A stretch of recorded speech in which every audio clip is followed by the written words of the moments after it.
जांजगीर चांपा जिले के ग्रामीण क्षेत्रों में वर्मी कंपोस्ट उत्पादन किसानों विशेषकर महिलाओं के लिए आत्मनिर्भरता और आर्थिक सशक्तिकरण की बेहतरीन मिसाल बन गई है।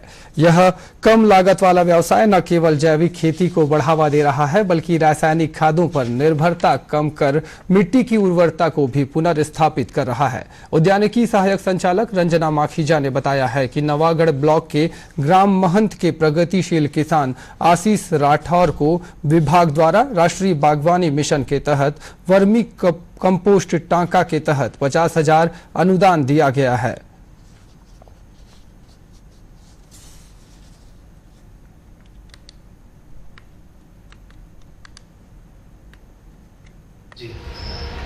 जैविक खेती, जैसे कि आप अभी समझ ही रहे हैं कि सब जगह केमिकल का इस्तेमाल कम करने के लिए हम कोशिश कर रहे हैं कि हम किसानों को जागरूक कर सकें, क्योंकि जो विभिन्न तरह के फर्टिलाइज़र हैं, केमिकल हैं, वो मृदा में मिलकर आप जानते ही हैं कि कैंसर कॉजिंग हो जाते हैं। तो हम ज़्यादा से ज़्यादा किसानों को प्रेरित करें कि वो जैविक खेती करें।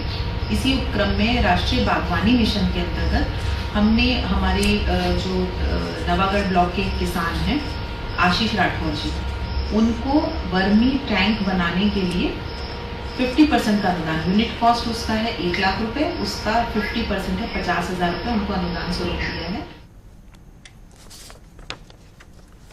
किसान आशीष राठौर ने बताया है कि राष्ट्रीय बागवानी मिशन के तहत मिली सुविधाओं से वर्मी कंपोस्ट बनाकर जैविक खेती की शुरुआत की है, जिससे अच्छा मुनाफा हो रहा है। हम एक वर्मी कंपोस्ट टांका बनाए हुए हैं। इसके लिए उद्यान विभाग ने हमें राष्ट्रीय बागवानी मिशन के अंतर्गत सब्सिडी दिया हुआ है।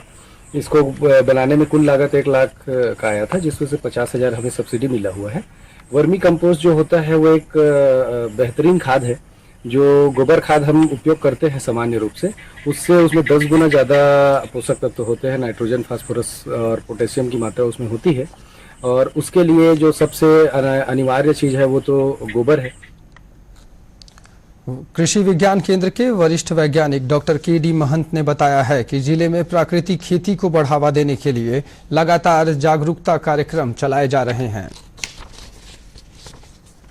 तो आज देखा जाए कि हम लोग रासायनिक उर्वरकों पर बहुत ज्यादा निर्भर हो रहे हैं। हमारा चूंकि इसका दाम भी ज्यादा है और हम अपने संसाधन को सही समय पर उपयोग नहीं कर पाते हैं। आशीष राठौर ने ये साबित करके दिखाया कि वो एक मास्टर ट्रेनर भी है हमारे कृषि विज्ञान केंद्र के, एक प्राकृतिक खेती मिशन के जो फार्मर मास्टर ट्रेनर है, उसके माध्यम से वो बहुत सारे किसानों को, किसान मित्रों को वो रोजगार भी दे, मतलब तरफ से प्रशिक्षण भी दे रहे हैं। इस तरह राष्ट्रीय बागवानी मिशन के जरिए जैविक खेती को भी बढ़ावा मिल रहा है।